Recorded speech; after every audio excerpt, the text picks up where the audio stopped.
From not having the freedom to choose what nail polish color to wear, to not even being allowed to fix a wedgie while performing, here are some of the craziest gymnastic rules you never knew existed. Let's start with the crackdown on grooming, shall we? Imagine having to consult someone other than your boyfriend or best friend for your nail color. These poor girlies don't have to imagine. Gymnasts are allowed to have colorful makeup, but colorful nail polish isn't allowed at all. For these athletes, it's either neutral colors or nothing. Turns out, the Olympic judges give points for more than just gravity-defying flips and sticks when it comes to gymnastics.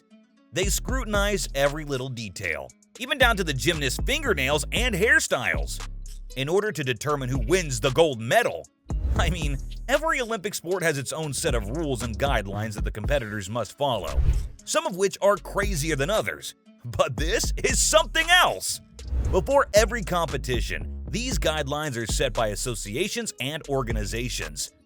Everything is taken into consideration, including nail polish, makeup, and body piercings. And if any of the regulations are broken, contestants run the risk of losing important points. The reason? The judges must not be distracted from the routine by flashy nails. Simone Biles and Sinisa Lee, both gymnasts for Team USA, have shown they enjoy some good nail art. And thank God their nails didn't stop them from nailing the perfect holiday look or their effortless wins. Speaking of Biles, the girl was on a crazy diet that turned out to be the norm. Surprise, surprise. Olympic gymnasts must strictly control what they eat. In addition to practicing a lot to keep their bodies in peak condition, they must adhere to a specific diet in order to have the energy they need to perform at the levels they do. Simone Biles revealed in 2019 what her average daily menu consists of, saying she prefers foods that are high in protein and fiber and low in carbohydrates. The world-class athlete begins her day with a protein waffle and some fruit, then has chicken and some vegetables for lunch. She enjoys fish with veggies and rice for dinner, and plantain chips are her go-to healthy snack if she gets packaged in between meals. But not everyone is so lucky. According to reports, more than half of gymnasts struggle with an eating disorder, particularly female gymnasts, as they are under pressure to maintain a certain weight. So they skip meals and don't drink water. While some athletes choose to adopt poor eating habits on their own, others are forced to do so by their coaches.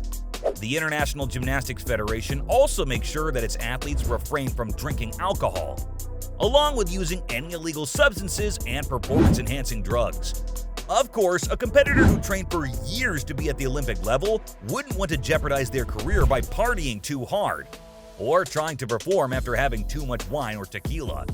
The restriction is there to make sure that gymnasts avoid questionable substances and are always prepared to perform.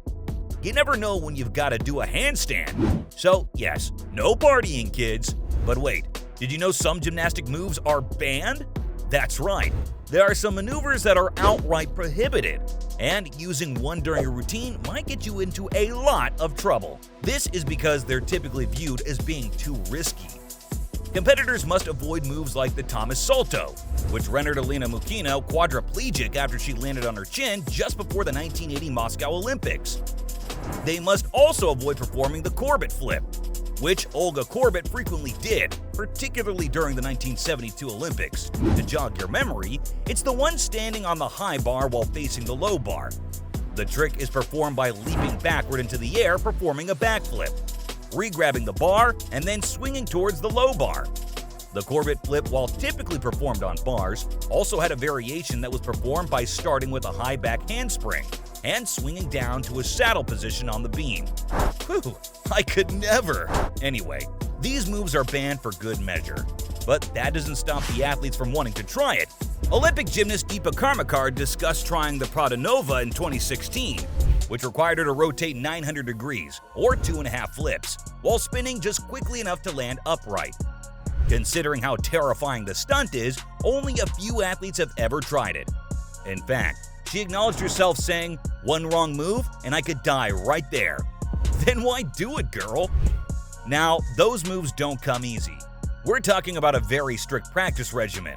Gymnastics requires extensive training, much like any other sport. But because the girls' careers in the sport are so brief, they frequently exhaust their bodies very quickly. This is particularly true since there's very little room for error. Even a minor mistake can result in bad injuries and point losses. All gymnasts have to practice their routine all the time to prevent this. After all, you must put in a lot of training if you want to compete with the best. The International Gymnastics Federation states that people who want to compete in the Olympics must commit to follow a mutually agreed upon training plan which is compatible with education, career, and family life. Elite-level gymnasts typically practice 2 times a day for 1 to 4 hours each. And get this, they are only allowed to take 1 day off per week to relax. Gymnasts typically train for 20 hours per week, but during the peak season, they may need to train for up to 30 or 40 hours per week. Anyone else wondering how they're managing it without breaking down? According to reports, Simone Biles put in about 32 hours each week in training. Her daily routine went something like this. She would get up at 7:40 in the morning and practice from 9 to 12 o'clock. Then there would be extra routines at the gym between 3 and 6. That wasn't all though. She'd either have therapy at the gym or at home after all that. Her coaches would also throw in swimming or biking a mile in between all that. You know, for good measure. The truth is, even after practicing so much, you can always mess up at the last moment.